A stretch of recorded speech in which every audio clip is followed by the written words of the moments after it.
Hello, everyone. This is Ed Breniger, and welcome to the preview edition of the episode 27 of the Eddy Network podcast. My guest this week will be Sean Georges, who you have met and is the co-author with John Buford of the leadership book On Mission. I interviewed the two of them last summer and posted that on my Substack, and I think it's also on my YouTube.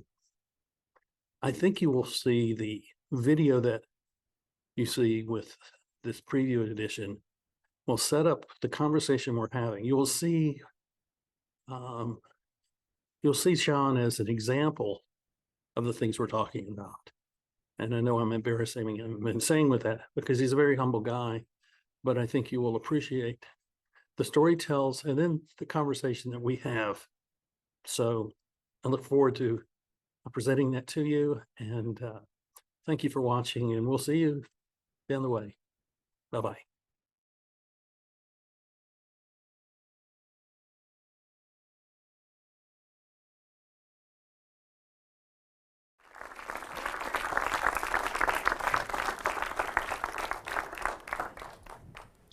This was Peyton. She was 16 years old. And on the morning of June 9, 2011, she got into her car and drove to cheer practice. She wouldn't make it. According to witnesses, she pulled up to the intersection and came to a full stop. And then she proceeded forward. She didn't see the fully loaded coal truck coming at her at full speed, but it impacted her directly on the driver's side. When the vehicles came to rest, they were actually one. The entire driver's side of her car was completely gone. In fact, the front license plate of the truck was now in contact with the center of her dashboard. Peyton was pinned against the passenger side of the vehicle. Her neck was broken at C1. Her lung had collapsed. Her jaw was fractured, her pelvis was shattered, her left leg was broken, and her life was slipping away. Then the first responders arrived. It was a group made up of a police officer and a deputy sheriff, volunteer firefighters, and an ambulance crew.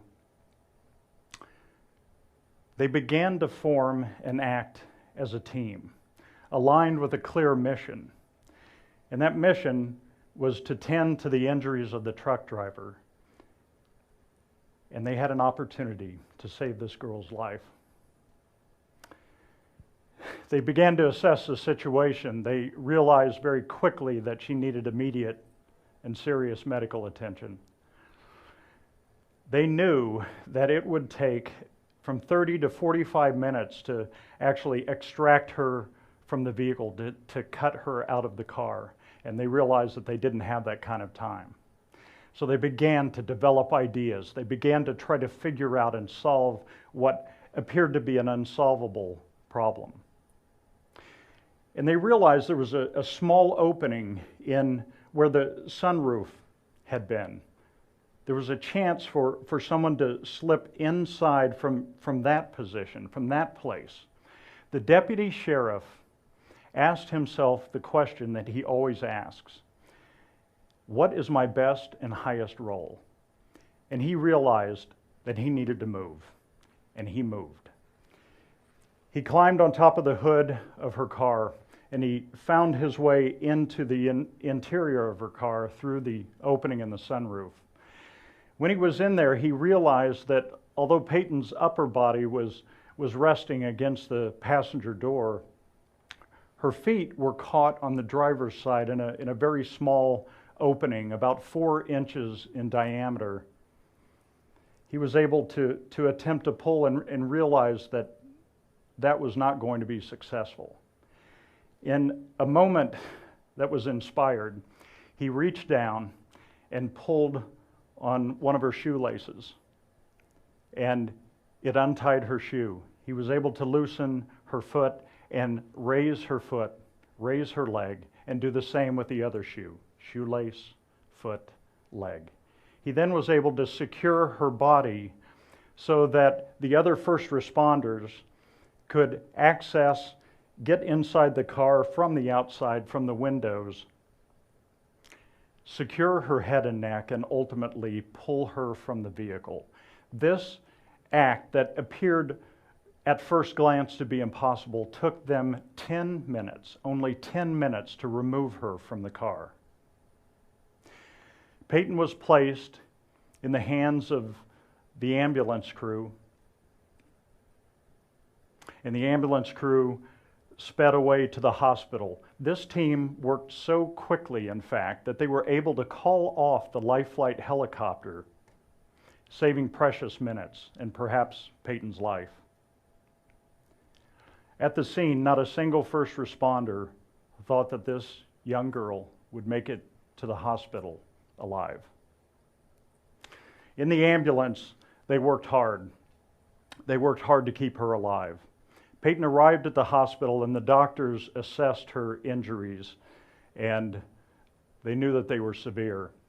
Because of her broken neck and the extensive injuries she had, they made arrangements to life flight her to a children's hospital in Cincinnati, some 250 miles away. So they readied Peyton for that flight. They then briefed the parents. The outlook was grim.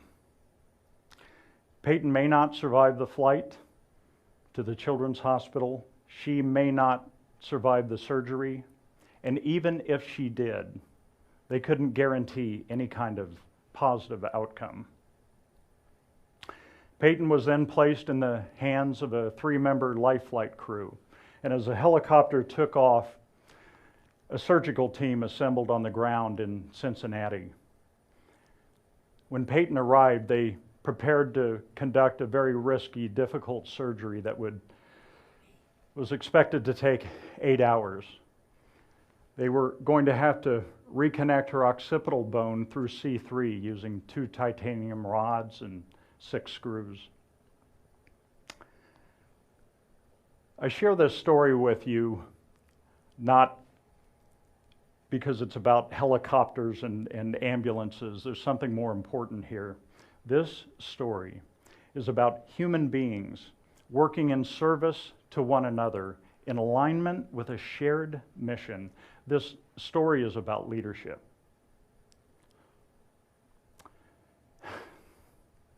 Good news. This is Peyton. Peyton survived her injuries. She survived the surgery. She survived 2 years of grueling physical therapy. Her lung healed, her bones healed, her jaw healed. She regained the ability to walk, to swallow on her own. Peyton would rejoin her cheer team her junior and senior years in high school. She graduated with her class on time, and she is now in college.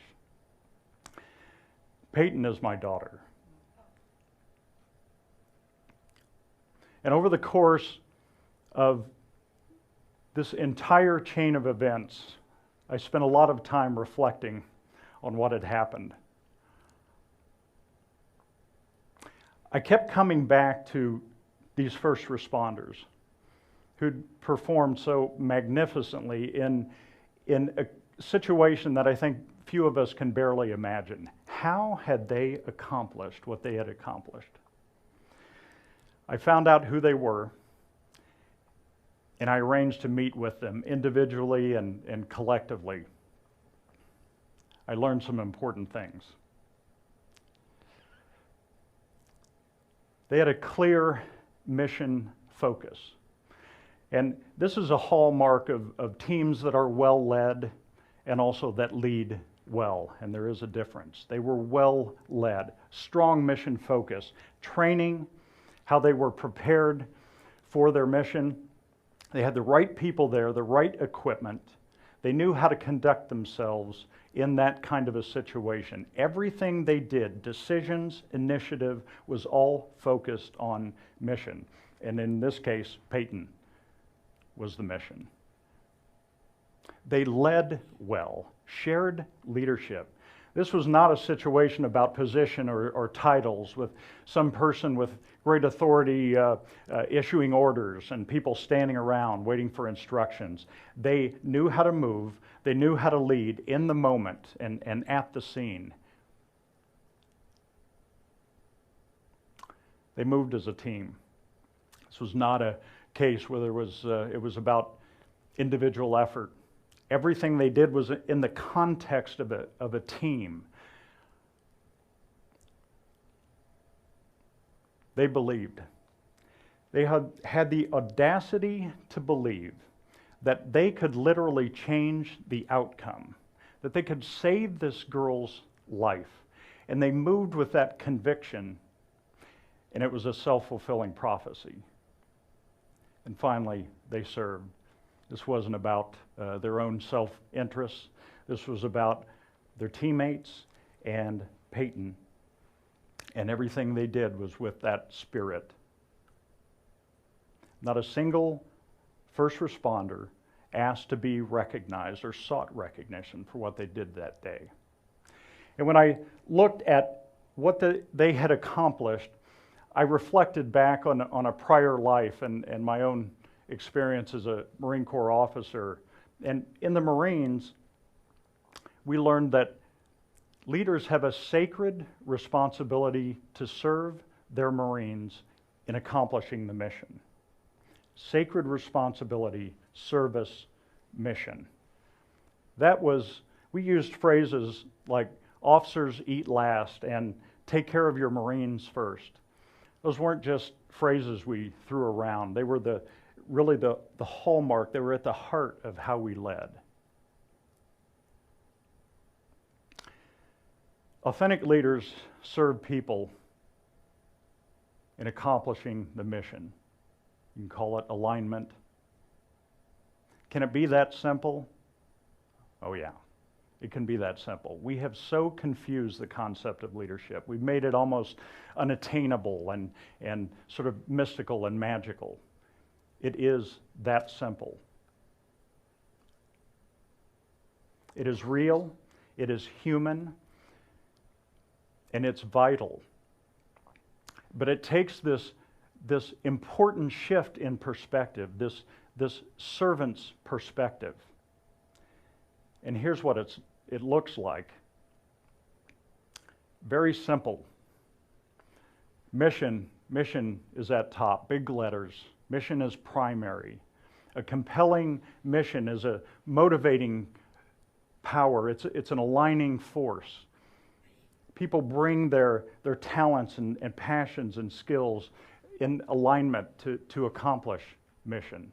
And the second element, individuals, people with a unique set of skills and talents. I think of the first responders in this case, and their training and their equipment and their focus with a clear alignment with mission.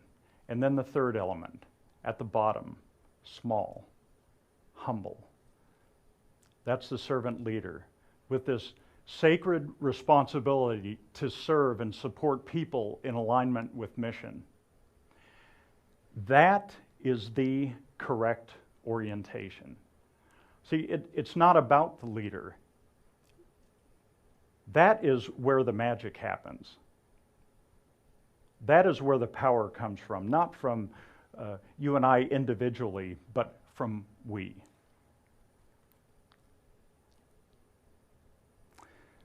I'd like to challenge you to lead as a servant. I'd like for you to think about what happened in Peyton's case and realize that in your life, you can humbly and in a meaningful way define yourself as a leader. It will transform and inform you as to how to act in a particular situation. It will change your relationship with people and events.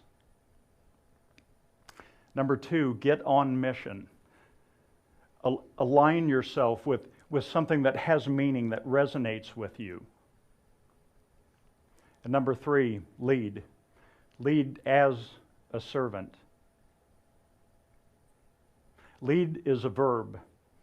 It requires us to roll up our sleeves and to bring our talents and our skills and our experiences to the table in service, in support of others, in alignment with a shared mission.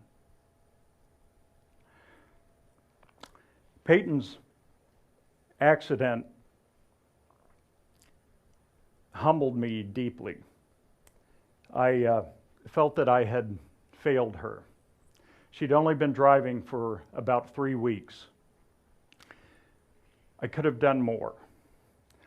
I could have taken her by that intersection one more time and made sure she understood that although she had the stop, that cross traffic did not. I could have done more.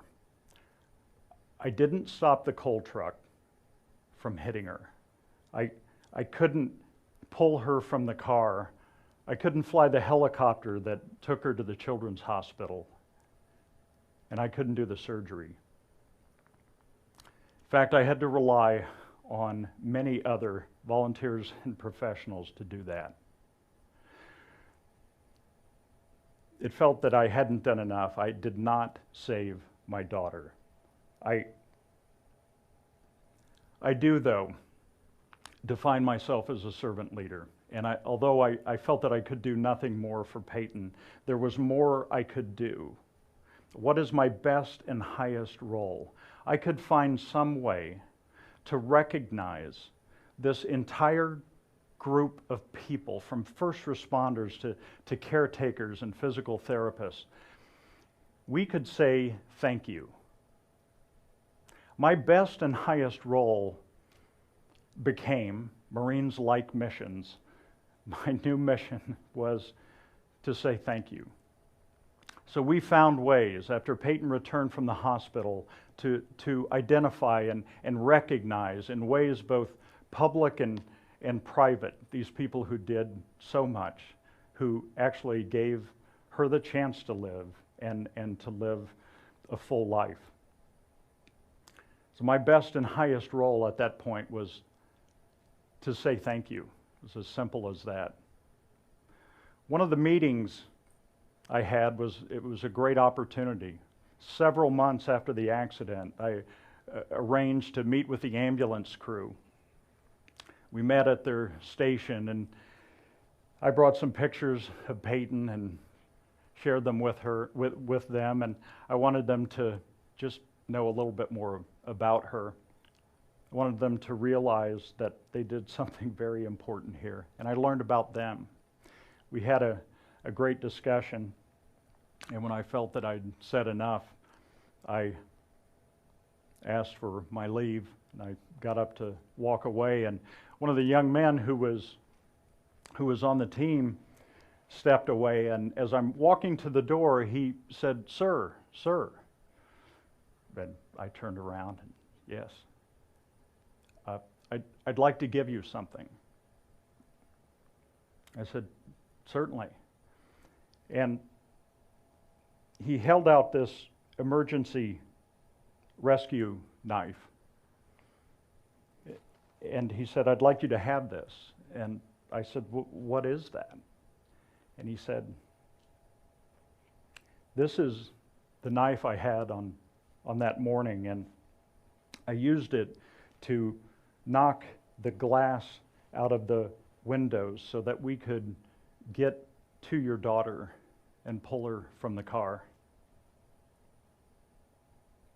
He said, "When I got back to my room after we were finished at the accident scene, I put it in the drawer beside my bed, and it's been there ever since. I haven't been able to bring myself to pull it out. But when I met you today, I realized I needed to give it to you." And I said, "Thank you." Your final lesson as a servant leader is to say thank you. Thank you.